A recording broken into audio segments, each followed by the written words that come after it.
ओम अथर्ववेदाय नमः। परिशिष्ट 2 अथर्ववेद भाग 1 के ऋषियों का वर्णन। ऋषि नंबर 21 आपह। आपो देवता अथवा आपह का देवत्व ऋग, यजु तथा अथर्ववेद में प्राप्त होता है।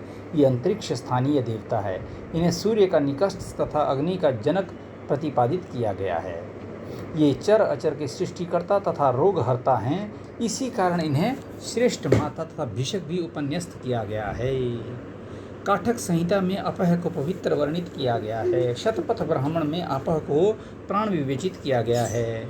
अथर्ववेद में द्युलोक स्थानीय आपह अथवा देवी युग संपन्न आपह को दिव्य आपह कहा गया है। अथर्ववेद में आपह का विशेष महत्व मिलता है। इसका अनुमान इसी से लगाया जा सकता है कि जहाँ ऋग्वेद का प्रारंभ अग्नि की स्तुति से हुआ, वहीं अथर्ववेद के प्रथम कांड के 4, 5 और 6 सूक्तों में आपह की स्तुति हुई है। अथर्ववेद के प्रथम कांड के 6ठे सूक्त के प्रथम मंत्र में आपह को देवी बताते हुए उनकी शक्तियों और उपयोग पर भी प्रकाश डाला गया है। उन्हें यज्ञपान और रोगों के शमन तथा भय के निवारण हेतु कल्याणकारी विवेचित किया गया है। 22 आशापालक वास्तोष्पतिगण। अथर्ववेद में आशापालक वाष्पोत्पत्तिगणों का देवत्व प्रतिनिष्ठित है। प्रारंभ में यज्ञ भूमि की चतुर्दिक रक्षा का दायित्व से यही संभालते थे। कालांतर में वाष्पोष्पति गणों को गृहपति के अर्थ में माना जाने लगा और घर की रक्षा के देवता के रूप में उनकी स्तुति की गई। आशापाल का शाब्दिक अर्थ दिशापालक तथा वास्तोष्पति का वस्ती गृह अर्थात घरपति अर्थात पालन करने वाला शाब्दिक अर्थ घर का पालक है। प्रारंभ में वास्तोष्पति के यज्ञ रक्षक होने की पुष्टि इस मंत्र से भी होती है। बाद में इनके गृहपति होने का उल्लेख कई मंत्रों में मिलता है, जिनमें उन्हें गृहपालक, गृह के रोग मुक्त करता, धन प्रदाता, पुत्र पौत्र, पशु और शम प्रदाता विवेचित करते हुए गौ, अश्व और अन्य वस्तुओं का संवर्धन करता उपन्यस्त किया गया है। इसी प्रकार इस मंत्र में भी लिखित है। पूर्व काल में चारों दिशाओं के अधिपति या रक्षक के रूप में वास्तोष्पति गणों को ही आशापाल विशेषण से संबद्ध किया गया है। बाद में आशापाल विशेषण को 4 देवताओं इंद्र, वरुण, कुबेर और यम के संबंध में माना जाने लगा। इसी कारण इन चारों देवताओं को दिक्पाल भी कहते हैं। इन्हें समग्र भूत जाति प्राणियों का अध्यक्ष विवेचित करते हुए अमर्त्य कहा गया है। आशापालों की प्रसन्नता से परिवार में माता पिता, गोधन, परिजन आदि को सुख समृद्धि प्राप्त होने की फलश्रुति भी एक मंत्र में उपन्यस्त है। इस प्रकार आशापालों और वास्तोष्पति के गुणों में भी समानता परिलक्षित होती है, जिससे ये स्पष्ट हो जाता है कि पूर्व में आशापाल शब्द वास्तोष्पति गणों के साथ ही संबद्ध रहा होगा। 23 इंद्र। इंद्रदेव का देवत्व चारों वेदों में प्रतिष्ठित है। अथर्ववेद में आपह और अग्नि के बाद सर्वाधिक महत्व इंद्रदेव को ही प्राप्त हुआ है। ऋग्वेद में तो प्रायः 250 सूक्त इंद्रदेव को समर्पित हुए हैं। ये अंतरिक्ष स्थानीय देवता के रूप में ख्याति लब्ध है, जो संगठक शक्ति के अर्थ में प्रयुक्त हुए हैं। ये अतिशय सोमप्रिय हैं, जो 3 प्रमुख देवों अग्नि, वायु और सूर्य में वायु के प्रतिनिधि माने जाते हैं। इंद्रदेव द्वारा अनेक राक्षसों का संहार किया गया था, जिनमें वृत्र प्रमुख है। इसी कारण इंद्र को वृत्रहंता भी कहा गया है। वृत्रवध के समय इन्होंने 3 सोमहदों का पान किया था। इंद्र को महेंद्र तथा मघवा भी कहा गया है। वृत्रवध के उपरांत ही इन्हें महेंद्र उपाधि से विभूषित किया गया। शतपथ ब्राह्मण में विवेचित हैं। धनवान और दानी दोनों होने के कारण इन्हें मघवा विशेषण से भी अलंकृत किया गया है। इंद्र को हृण्यवर्ण और हृण्यबाहु विशेषणों से भी संबद्ध किया गया है। इनके रथ को 2 हरि संज्ञक अश्वों द्वारा वहन करने का भी विवरण ऋग्वेद में मिलता है।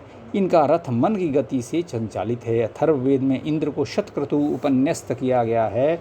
ये भी संभव है कि पूर्व काल में शत शब्द का अनेक अर्थ का बोधक हो और शतक्रतु का अर्थ अनेक क्रतुओं का हवि ग्रहण करने वाला रहा हो। कालांतर में इंद्र शब्द पार्थिव प्रशासकों के लिए भी प्रयोग आया है और उसका अर्थ हो गया पार्थिवों में उत्तम। इंद्र और अग्निदेव की उत्पत्ति विराट पुरुष के मुख से विवेचित की गई है। मुखांद्र प्रायण अथर्व के एक मंत्र में सभी कार्यों में सशक्त ये समर्थ होने के कारण इंद्र को शक्र भी विवेचित किया गया है। सेचन समर्थ होने से इंद्र को वृषा भी कहा गया है।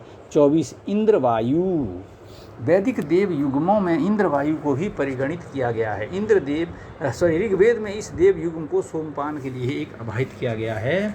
ये अपने हिरण्यबंधुर रथ में बैठकर मख मंडल में पधारते हैं। इन्हें शवसस्पति और धियस्पति जैसे विशेषणों के द्वारा संबद्ध किया गया है। अथर्ववेद में केवल एक मंत्र में इंद्र वायु की स्तुति की गई है, जिसमें उन्हें सुहब विवेचित करते हुए यज्ञ में आमंत्रित किया गया है। इनके आगमन से लोग समाज में स्तुतिकर्ता के प्रति श्रेष्ठ मन वाले ही नहीं, दान देने के इच्छुक भी हो जाते हैं। 25 इंद्राग्नि का देवत्व चारों वेदों में प्राप्य है। ये देव युग्म सोमपाई देवताओं में श्रेष्ठ है। सोमपान के लिए ये रथारूढ़ होकर आते हैं। इंद्राग्नि सोमपीतीये। इंद्राग्नि देव युगल का प्रमुख कार्य शत्रुओं और उनके आवास स्थानों का भेदन है। वज्र, विद्युत और तिग्म नामक आयुधों से वे अपना कार्य संपन्न करके सज्जनों की रक्षा करते हैं। ऋग्वेद में इनके द्वारा दास नामक असुर के 99 दुर्ग तोड़े जाने का वर्णन है। यज्ञिक कार्य करने के कारण इन्हें पुरोहित भी विवेचित किया गया है। अथर्ववेद में इंद्राग्नि के नाम की 24 बार आवृत्ति हुई है। कई बार उनके नाम के साथ अन्य देव युग्मों को भी आवाहित किया गया है। उनसे प्राप्त प्रायः सोमपान के निमित्त पधारने, शत्रुओं से रक्षा करने तथा धन प्रदान करने की प्रार्थना की गई है। 26 इंद्राणी। अथर्ववेदीय देवियों में इंद्राणी का देवत्व भी परिगणित किया गया है। यद्यपि ऋग्वेद में भी एक स्थान पर इनका देवत्व प्रकाशित हुआ है, किंतु वहाँ वे केवल इंद्रदेव की ही पत्नी के रूप में प्रतिष्ठित है। उनके किसी क्रियाकलाप व गुण विशेष का परिचय वहाँ नहीं मिलता, किंतु अथर्ववेद में एक संपूर्ण सूक्त उन्हें समर्पित हुआ। अथर्ववेद में उन्हें सेना की देवी के रूप में माना गया। युद्ध के निमित्त प्रस्थान करते हुए एक योद्धा कहता है, हे पैरो, उत्साहित होकर तेजी से आगे बढ़कर शत्रु तक ले जाओ चलो। हे इंद्राणी, जो अजीत व अनपरहित हैं, आगे आगे चलें। इंद्राणी को सुभगा व वीर पुत्रवती उपन्यस्त करते हुए नववधू से कहा गया है कि वह प्रसन्न मन से तल्य शय्या पर रूढ़ हो और इंद्राणी के समान स्वपति हेतु श्रेष्ठ संतान उत्पत्ति करे और इंद्राणी के समान ही बुद्धि संपन्न रहकर उषा काल में जागती रहे। बृहद देवता में भी इंद्राणी के देवत्व को प्रमाणित करते हुए आचार्य शौनक ने लिखा है। क्या लिखा है? इंद्राणी वरुणानी च अग्नाई च पृथक स्तुताः। 27 इंद्रापूषण नामक देव युगल का देवत्व अथर्ववेद में गौण रूप में प्रतिपादित हुआ है। इन्हें केवल एक मंत्र स्थापित हुआ है, जिसमें उनसे रक्षा की कामना की गई है। इस मंत्र में इंद्रापूषण के साथ अदिति, अपानपात, अग्नि, मरुदगण, सप्त सिंधु, आकाश और विष्णु आदि से भी रक्षा की प्रार्थना की गई है। अथर्ववेद के 19वें कांड में वाजसाती युद्ध में रोगों के निवारण व भय से मुक्ति हेतु भी इंद्रापूषण से प्रार्थना की गई है। इंद्रापूषण का देवत्व बृहदेश्वतार ने भी स्वीकार किया है। इनके देवत्व को प्रमाणित करते हुए आचार्य शौनक ने लिखा है। क्या लिखा है? छागस्य कीर्तनम चात्र इंद्रापूषण हो संस्तुति ही। 28 इंद्रा बृहस्पति। अनेक युग्मों की तरह अथर्ववेद में इंद्रा बृहस्पति का यमल देवत्व भी संप्राप्य है। ऋग्वेद में भी इंद्रा बृहस्पति को 2 सूक्त समर्पित हुए हैं, जिनमें इन्हें सोमपान के लिए निमंत्रित किया गया है और उन्हें अश्वों से रहित विपुल धन प्रदान करने एवं परस्पर सौमनस्य में वृद्धि करने की प्रार्थना की गई है। अथर्ववेद में भी इंद्रा बृहस्पति से रक्षार्थ तथा धनार्थ प्रार्थना की गई है। इंद्रा बृहस्पति का देवत्व प्रमाणित करते हुए आचार्य शौनक ने लिखा है।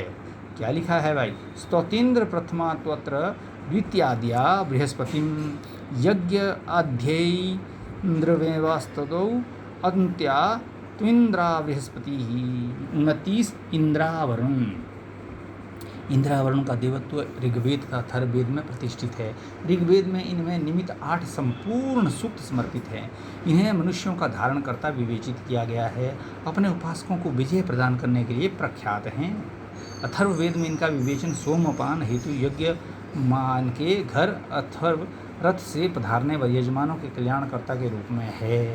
बृहद देवता में इंद्रावरुण का देवत्व इन शब्दों में स्वीकार किया गया है। क्या लिखा है? दशाश्विनी नानी मानीति इंद्रावरुणयो स्तुति ही। 30 इंद्रासोम। इंद्रा सोम का देवत्व अथर्ववेद ऋग्वेद में उपन्यस्त है। उनका नाम शांति संस्थापक देव युगमों में प्रतिष्ठा लब्ध है। ऋग्वेद में इस देव युगल का प्रमुख कार्य शत्रु को परास्त करना, पहाड़ों में छिपी वस्तुओं को प्रकट करना, सूर्य को तेजस्वी बनाकर, मेघों को सामने से हटाकर अंधकार को दूर भगाना, द्युलोक को स्थिर करके पृथ्वी को विस्तृत, उसके सद्गुणों गांधीर्य, क्षमाशीलता, ममत्व आदि में वृद्धि करना विवेचित है। अथर्ववेद में इंद्रा सोम की स्तुति प्रमुखतः शत्रुओं राक्षसों से रक्षा के लिए की गई है। बृहद देवताकार ने भी इनका देवत्व प्रमाणित किया गया है। 31 है ईश्वर। सूत्र के अनुसार अथर्ववेद में ईश्वर को भी देवता की श्रेणी में परिणत किया गया है। वैदिक कोश के अनुसार प्रभु या स्वामी के अर्थ में ईश्वर शब्द का प्रयोग वैदिक काल से ही होता रहा है। ईश्वर शब्द में प्रभु या स्वामी का भाव इतना प्रबल है कि कालांतर में ये शब्द भगवान का पर्याय बन गया। अथर्ववेद के प्रमुख देवता ईश्वर हैं, किंतु 4 मंत्रों वाले इस सूक्त के प्रत्येक मंत्र के देवता क्रमशः इंद्र, मनुष्य, ईशु, रुद्र और देवगण भी है। अर्थात इनकी समर्थता के कारण संपूर्ण सूक्त के देवता ईश्वर माने गए हैं। इसी प्रकार अथर्ववेद में भी द्विलोक, पृथ्वी और अंतरिक्ष के ईश्वर स्वामी या प्रभु अग्नि, वायु और सूर्य माने गए हैं। अतः वहाँ भी समर्थता के अर्थ में ईश्वर का प्रयोग हुआ है। इस मंत्र के भाष्य में आचार्य सायण लिखते हैं कि ईश्वरः स्वामिनः द्विपृथिव्यंतरिक्ष देवता अग्नि, वायु, सूर्यः वधीषुः।